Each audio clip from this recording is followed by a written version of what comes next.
What's up, guys? How you doing? This is Micah Dobbins, host of the Micah Dobbins Show, powered by Misfits of Media. And today I'm going to be talking about an article that came out from the Atlanta Journal-Constitution. And this is a little bit different, so hopefully you guys will be able to kind of just ride this out with me. The College Football Hall of Famer, known as Herschel Walker, actually testified and said that, the atonement for sin of slavery is not the answer. And I wanted to share a little bit of the background before I do my breakdown. So basically, a bill that was being worked on to lay groundwork to pay descendants of slaves through reparations was being discussed during a House Judiciary Committee meeting. And basically, Herschel Walker spoke against the bill during the Wednesday hearing, noting that atonement would not help Black people. And the article goes on to let you know that Walker, he's a Republican. He's one of a handful of dignitaries that were speaking during the hearing and of the subpanel considering H.R. 14, a piece of legislation pushing to create a reparations committee.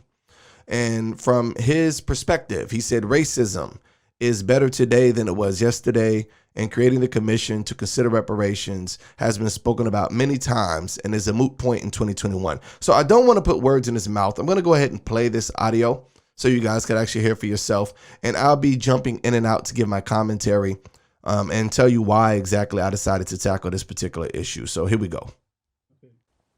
Chairman and ranking members, I thank you for this opportunity to speak on reparation, which has been spoken about many times over my lifetime, but over the past year has become a hot topic. I asked the question why. There's been many surveys show that a large percentage of Black and white teens will say racism is better today than yesterday. We use Black power to create white. All right, I just want to kind of pause right there. So the first thing that I pick up from Mr. Walker speaking about this issue is his logic that, racism is better yesterday. It's better today than it was yesterday, and you hear this kind of rhetoric and you hear this kind of jargon from people. And the thing you have to remember that although there may have been some strides made in America, things may have gotten even better. I'm willing to accept that. We also got to acknowledge that all racism is bad. This whole idea of, well, it's not as bad as it used to be, so we should be happy. Racism is bad across the board. It doesn't matter if it was a tiny bit of racism, a great amount of racism. Let's just first come to the conclusion that all racism is bad. That would kind of help Mr. Walker in his logic. Another thing we have to realize is there's no acceptable limit of racism. It's not like you could say, well, because racism today is at 40% and not 100%, it's better. It's somehow good. I mean, could you imagine? Because I know Mr. Walker played football and, had won many awards. I believe like a Heisman, went to University of Georgia, played in the NFL. MMA fighter, big guy, could really beat a lot of people up. That's great. But what we really want to think about, imagine Mr. Walker and those who think like this. You being a football player. If you told your coach that, hey, coach, I'm going to go out on the field and play tonight, but I'm only going to give you 60%. I'm not going to give you all. I'm just going to give you a little percent tonight, coach. I'm just going to give you, okay, I'll do 70%. I'll do my best. No. You lay it all on the line. You put it all on the field, all or none, right? Isn't that how the coaches want it done? So likewise, the same way you put it all on the line and you give your all to do what you need to do, give your all to eradicate racism. Don't say that racism is better today than it was yesterday. Like that's supposed to get us a trophy. We need to win the championship. And I know you never got to win the championship in the NFL, but I need you to hear me here. We need to win the championship and defeat it. That's what we need to be thinking about rather than coming with half-baked solutions saying, well, it's better today than it was yesterday. That's still not good enough, sir. That's still not good enough. But I'm going to go ahead and roll some more of this clip. Guilt. They show that a large percentage of Black and white teens will say racism is better today than yesterday. We use Black power to create white guilt. My approach is biblical. How can I? All right. So I'm sorry, guys. I got to keep cutting in because there's so much being said. And he only had 5 minutes. So this isn't going to be a long video, but I wanted to deal with this. His response was, Black power is made basically to create white guilt. And the question I would have to ask then is white power supposed to create Black guilt? if black power creates white guilt, what are they guilty for? What is the guilt or the shame for? Obviously, because somebody has wronged somebody, or maybe they've done some things they shouldn't have done. So when somebody says black power, they get scared and they're like, oh no, this is going to be, they're going to come back. They're going to get us, it's going to be a retribution. They're going to get even with us. Why does black power have to create white guilt? If you didn't do anything, there's nothing to be guilty of. If you are not racist, then you're not offended. I mean, when you look at some of the movements that were going on during the civil rights, you had people, even in the Black Panthers, it was saying black power, white power, Latino power, yellow power, brown power, red power. I'm just quoting.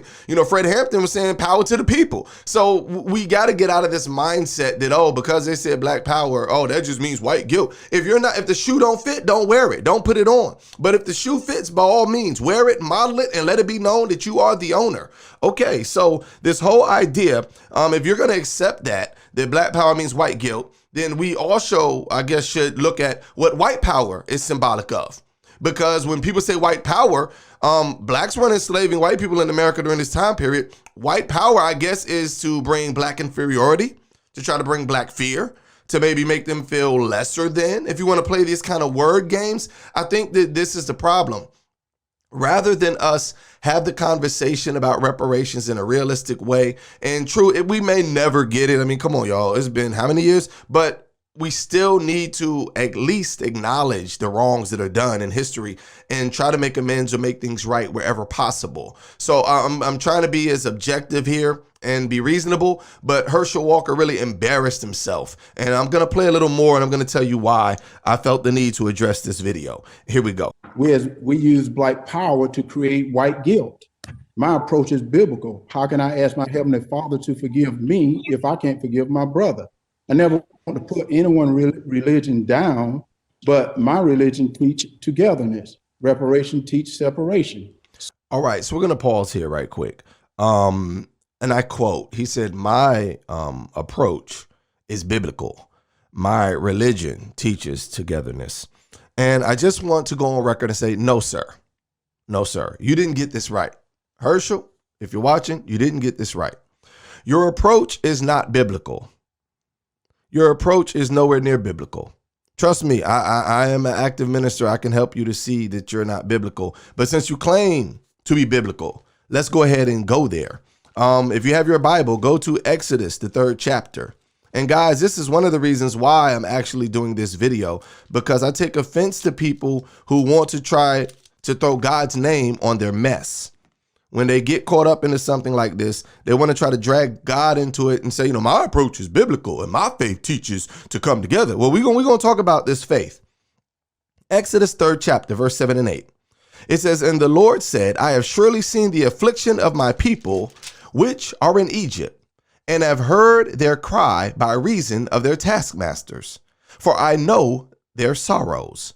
And I am come down to deliver them out of the hand of the Egyptians, to bring them out of that land into a good land, and a large, unto a land flowing with milk and honey. All right, and I'm going to pause there because I wanted to point out that, number one, God was very concerned with the suffering of Israel. He was very concerned with how they were being oppressed by taskmasters. And even down to the amount of years, over 400 plus years when they were going through, God was aware of it. He was not somewhere far off. He knew what was going on, and he was saying that he's heard their cry. Now, I wanted to tie that in more so, not just because of the 400 years, and people compare American slavery 400 plus years to that, but I wanted to bring that out because if we go down to verse 19 through 22 of the same chapter, when God decided to free Israel, he says, and I am sure that the king of Egypt will not let you go, no, not by a mighty hand. And I will stretch out my hand and smite Egypt. With all my wonders will I do in the midst thereof. And after that, he will let you go. And I will give this people favor in the sight of the Egyptians. And it shall come to pass that when you go, ye shall not go empty. Now, verse 21, God says, I'm going to give you favor. And when you go, you're not going to go empty.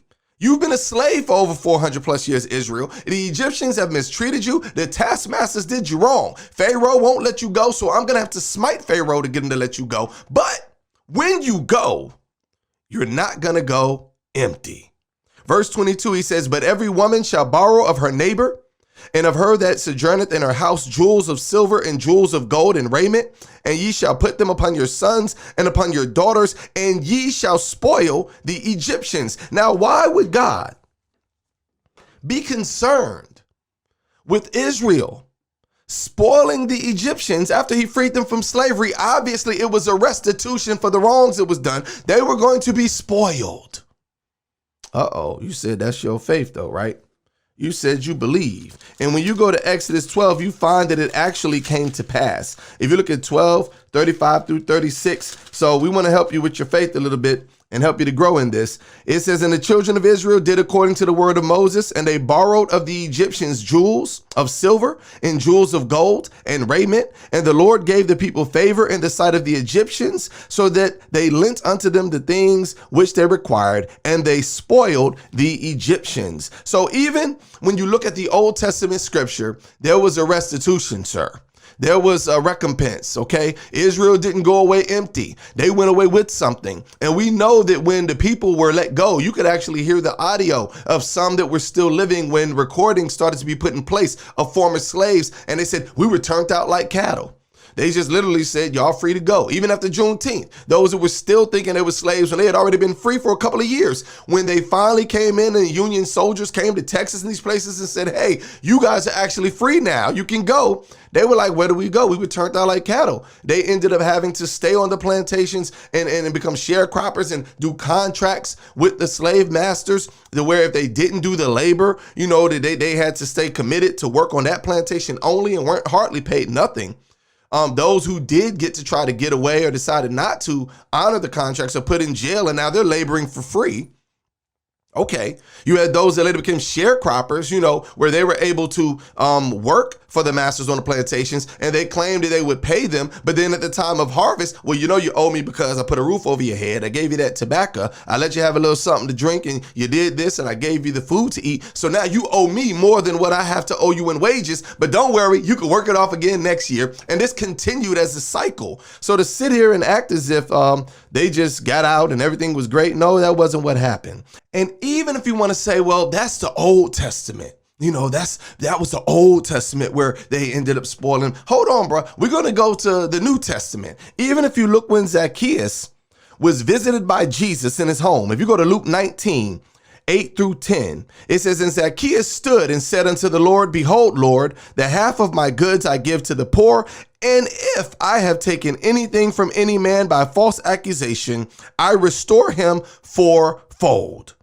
And Jesus said unto him, this day is salvation come to this house, for as much as he also is the son of Abraham. So now he's acknowledging that, hey, look, if I've taken from somebody, I'm going to restore it fourfold. What would be the purpose of restoring it? You were saying that, you know, my religion teaches togetherness. Your religion, actually, if it's the true religion, because obviously it's just a religion that you've kind of navigated of your own heart. But if you truly study the Bible, you're going to find that God wanted them to plead the cause for the widow. He wanted them to plead the cause for the fatherless, like he said in Jeremiah, for them to judge the cause of the needy. When you see people oppressed, you see people going through, it should be something within you and your heart, if you truly have faith in God, to where you would want to see wrongs made right. You'd want to see brothers and sisters restored. Now, as far as this whole thing of, you know, this is bringing about division. Jesus himself said, think not that I come to bring peace, but a sword. So there is going to be division, even in the faith, sir. But right now, what we're speaking of shouldn't be a divisive issue. When America wronged the Native Americans, they made restitution. Even to this day, they still have lawsuits and things going to make restitution. And that was before. But let's go ahead and go a little further in your audio. Hold on. Here we go. Slavery ended over 130 years ago. I'm back. How can a father be asked his son to spend prison time for a crime he committed? In the case we speak of, we're researching farther back in history, a history many are not taught or spoken about in school. America is the greatest country in the world to me, a melting pot of a lot of great races, a lot of great minds that have come together with different ideas and make America the greatest country on earth. Many have died trying to get into America. Nope. All right, so I want to pause again and address a couple of things. When you said that slavery ended 130 years ago, and we have to keep in mind that although slavery was abolished by, Abraham Lincoln and all these things, there were still things that were done. There were still benefits that were made off of slavery that still have to be dealt with, sir. Yes, after slavery, you still had to deal with the Reconstruction period. You still had to deal with Jim Crow. You still had to deal with redlining. You still had to deal with separate but equal. All of these different things that they begin to put in place in laws that we're still having to repeal and change now, that we're still battling now, had to do with things that started during slavery. Even universities recently admitted that they were built off free slave labor. So to sit here and play this game like, well, it ended 130 years ago and it was so far ago, to my point earlier, we still make restorations with the Native Americans. We still make restoration even for those that were of Asian descent during the World War when we were locking them in camps. We're still apologizing for the Tuskegee experiment in Alabama or the experiment in Guatemala. There are so many things of the past where some of those people have died and gone on, but America still makes amends and apologizes and makes the wrongs right. And if you truly are a Christian or believe in the Bible, you should want to see things done right. You should want to see restoration and things done right. When you say that America is the greatest country, I'm not even arguing against that. Like, sir, I love our country. I love America. I've obviously been an American citizen, born all my life. My dad was military, so I'm very familiar with some of the points that you're bringing out as it pertains to, American nationalism, pride, etc., and all these things. However, you have to consider that there are wrongs that this country has done that we still have to give an account for. Of whom much is given, much is required. You can't boast and say, well, I'm the greatest nation, I'm the best in this, that, and the third, and then not want to be held accountable and called to task when you've done something wrong. And even biblically, if you want to play the game about slavery, it clearly teaches that a man who steals a man in hopes to sell him, according to the Bible, Old Testament, he's supposed to be put to death. So if you want to play the game of, well, slavery, it was biblical, what they were doing. No. You obviously haven't studied the Bible close enough to have a full understanding of the laws as it pertains to those things. God was not for slavery. Let's get that out now. But let's go ahead and listen a little further as you went on, because you were saying that it was so long ago. But what you have to keep in mind, like I said, many of the practices, redlining, many of the wrongs that were done were only made right as of recently. I'm one generation away from having to drink from separate water fountains. My parents grew up in a time where they had white-only water fountains. My father being born in Alabama, my mother living in Eden, North Carolina, segregation was alive and well in those states when they were born. So to sit here and act as if, this was just so long ago and we've come so far, you really need to check yourself and really think about this. As it pertains to some of the things going on in our nation, I'm just going to point out some of the effects, lasting effects of racism and slavery. They had over 1,000 black men in Dalton, Alabama that were falsely accused and criminalized by a group of police that were racist and intent on falsely imprisoning them. The 12 officers that were caught were identified as members of a terrorist hate group, and they routinely planted drugs and weapons on innocent black men in order to arrest them and deny them due process while depriving them of their freedom. This was from the Atlanta Tribune, taken and written in November 21st, 2019. The story actually came out years before, but they actually revisited it in the Atlanta Tribune. So while you sit there and act as if, these things were so long ago and we're much better now than we were doing back then, no, we still have a ways to go. If that's not enough for you, how about the Pennsylvania judge? He got 28 years because he had the kids for cash system where he was getting bribes from prisons to send these children, about over $1 million in bribes to send children to prison. Didn't matter what the crime was. It could have been the smallest to the greatest. He would always send them to prison. And you're talking about Judge Mark Caravellia Jr., who was sentenced to 28 years in federal prison. And it said that they had to toss out 4,000 convictions between 2003 and 2008 because he violated the constitutional right of juveniles, including the right to legal counsel and the right to intelligently enter a plea deal. He had racketeering and other charges. This is from NBC News. You can look it up if you want to see the story for yourself. August 2011, NBC News, a longtime judge. He's been sentenced those 3 decades for what? For selling people to the penal judicial system, okay? So to sit here and act as if racism is a lot better today than it was yesterday, we're still battling some of these same issues, sir. We are still going against some of these same issues. But let's go ahead and play a little further. We want to go ahead and listen a little further. Trying to get out. Reparation. Where would the money come from? Does it come for all the other races except the black taxpayers? Okay, so he said, where would the money come from? The same place the money came from for the Native Americans and all other races that have been giving restitution. That's where the money would come from, reparations. The money would come from the same place, whether it be through taxes, if that's how you want to do it. If the country benefited from it, if you see where certain businesses benefited from it, then it would behoove them to be partakers of those that restore or the pledge and make it right. So if you went to a college or university, I'm not saying it's got to be in the in as far as how, like you got to give people cash and say, hey, we're just going to make it a free for all and give you all $1 million, or give us the 40 acres and a mule you promised, or the cash equivalent. But at least through programs, through financial literacy and education, because of the bad shape that people are in, at least through helping them to establish generational wealth and income, that would be a starting point. Some of you may feel like, well, Micah, everything is equal now. Everything is fair. They have the same opportunities. First of all, Herschel, your house is just based off of your video. You living good, bro. So you don't need it. Don't worry about it. You can keep what you got and keep it moving. But for those of us who have been left behind, those of us who have gone through, I'm going to give you an illustration to help you to understand why I believe that reparations is not necessarily a bad thing. And yes, I'm still Christian. I'm going to give you an idea why I believe that. When you set a person free and say you have same opportunity as we have, what you have to keep in mind is that many in the African American community are behind by design.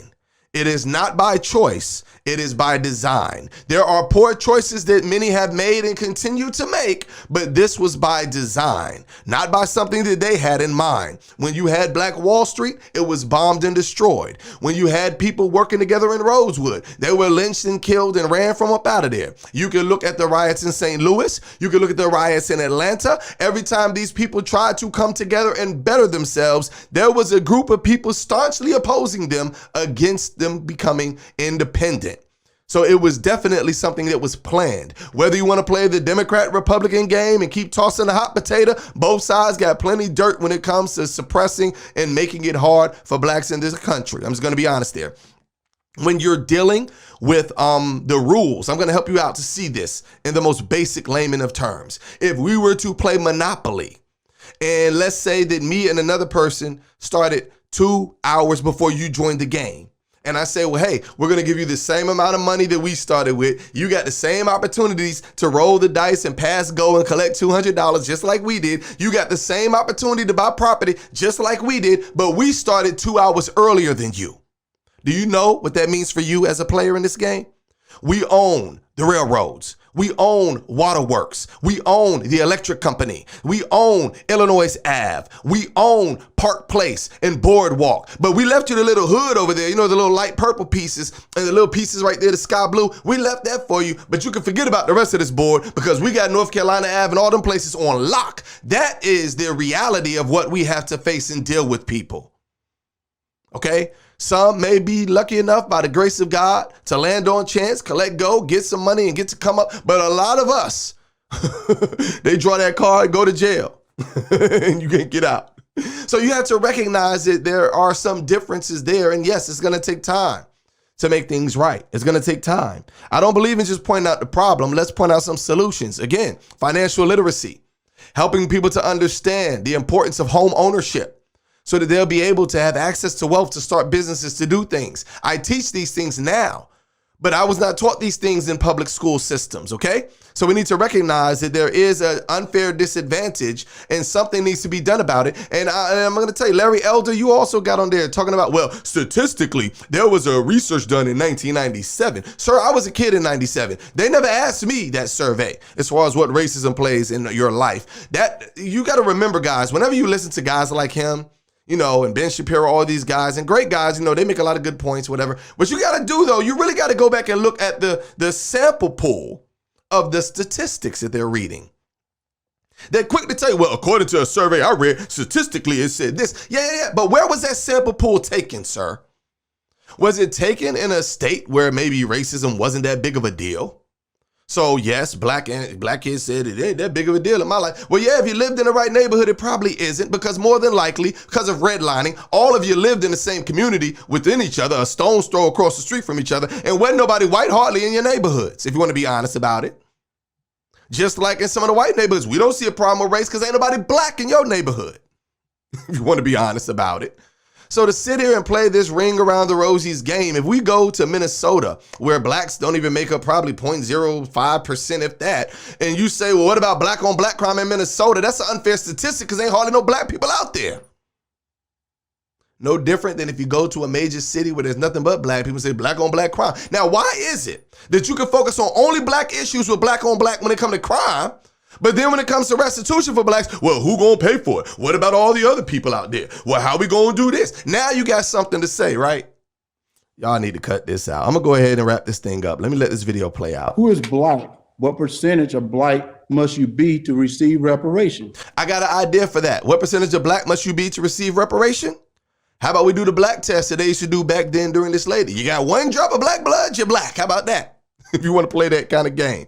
These kind of shenanigans and questions, guys, are just to throw you off. It's a red herring tactic. It's just to distract the fact that reparations is something people want to discuss. And there's nothing wrong with getting a committee together to discuss reparations, to have a committee. Not they're saying they're going to start cutting checks tomorrow. They're not going to start taxing you, Herschel, and you, Larry Elder, and making you pay for the sins of the fathers and all these things. No. They just want to have a discussion about it. And it troubles you brothers that made it. It bothers you so that they want to help other people, fellow American citizens. Interesting. Do you go to 23andMe or a DNA test to determine the percentage of blackness? Some American ancestors just came to this country 80 years ago. Their ancestor wasn't even here during slavery. Yes, I agree. If they came 80 years ago, their ancestors weren't here during slavery. But sir, if they came 80 years ago, that means they dealt with redlining, Jim Crow, lynching, and domestic terrorism, just to boot. If we're going to play that game 80 years ago, yes, they still dealt with something. There's a reason why we have all these things, these laws that were put in place. All right, here we go. Some black immigrants weren't here during slavery, nor their ancestors. Some states didn't even have slavery. We as black Americans have always wanted what the Constitution stated: all men, black, white, and today Latino, Asian, Italian, etc., should be guaranteed the alienability rights of life, freedom, and the pursuit of happiness. Years later, after slavery ended, Dr. King, I Have a Dream speech, said, the signing of the Emancipation Proclamation was a great beacon of light. But okay, hold on. I just got to say this. Don't you dare sit there and cite Dr. Martin Luther King, who was killed, shot even, for fighting for us to even have the right to sit where we want to on a bus, the right to move whatever neighborhood we want to move in, the right to even go vote without being oppressed or suppressed or trying to be put down and kept from getting to the ballots. Don't you dare try to cite Dr. King now, because if you knew the history, they hated Dr. King in the 60s. He wasn't considered a hero then. But now all of a sudden you want to say, well, Dr. King said. Dr. King would have been telling you need to do what's right. Sir, that's what Dr. King would have been telling you. Yes, I believe that we need to come together as a people, black, white, Hispanic, Asian, otherwise. Yes, we need to come together, everybody, and show love and harmony. That would be beautiful. And by the grace of God, I would love to see it. But for you to sit here and try to deny young brothers and sisters opportunity that they deserve based upon some of the laws and things put in place that all stemmed from slavery. Because every tree that is grown has a root, don't it? It has a beginning. It came from somewhere. We can't just sit here and marvel at all these different things in these trees and not acknowledge the root. Let's get to the root cause of some of these problems.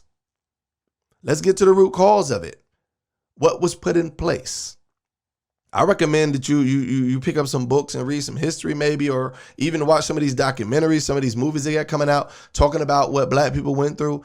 Maybe you need to go visit some people down in Alabama and talk to them in Mississippi and in South Carolina, and even here in Georgia, and let them tell you some of the stories of their upbringing, those that were around 80 years ago, and tell you how it was for them.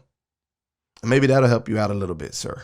Hundreds of years later, we're still not free because of segregation and discrimination. Today, I call that reparation. I asked my mom, who is in her mid-80s, her thought on reparation. Her words, "I do not believe in reparation. Who is the money going to go to? Has anyone thought about paying the families who lost someone in the Civil War, who fought for their freedom? Your dad and I taught you, speaking of me, to provide for you and your family through a good education and hard work. If you give a man a fish, you feed him a day. You teach him to fish, you feed him a lifetime. Reparation is only feeding you for a day. It's removing the sign of for whites only, replacing the sign for no education here. Black America is asking for a hand up, not a handout. Another big question, who is the guilty party? Should we start at the beginning, where African Americans sold the African American ancestors into slavery, and to a slave trader who eventually sold the African American ancestors to slave owners?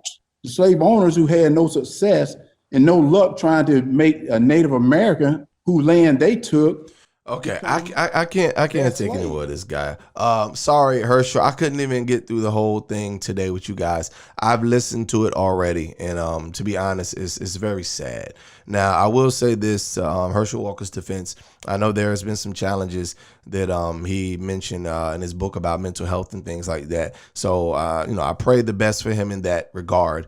And as far as the issue that I take with it, with Herschel, you have a right to say what you want. You have a right to feel what you want. However, when you tie God to it and you're trying to make it seem like it is a Christian thing to do, I think you really need to go back and restudy the scripture, sir. I think you need to go back and read what the Bible actually says as it pertains to these things. Even for you to say that Christ had nothing to do with atonement. Christ is our atonement. That's just foolish jargon that you're just spewing, that somebody obviously fed you to say.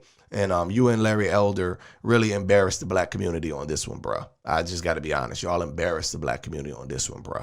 You would do good to not even bother speaking on these issues. However, should you want to come on the Micah Dobbins Show and discuss, this is an open invitation. We can actually discuss it in more detail. I would definitely have you on just to discuss the issue. And that goes out to not only you, but even to Larry Elder or whoever else out there that's feeling like we don't need to get restitution or these things taken care of. I would love to go ahead and have a discussion. At any rate, guys, thank you for watching. This is Micah Dobbins from The Micah Dobbins Show, powered by Misfits Media. You can watch us at www.themicahdobbinsshow.com, and you can just scroll through and check out some of my programs and my videos there. Or you can visit misfitsofmedia.com, and you can check out my show there. If you have Roku, if you have Apple TV, or if you have Amazon Fire Stick, you can also check out the Micah Dobbins Show there. Just make sure that you add the channel Misfits of Media. And until next time, guys, this is Micah Dobbins signing off.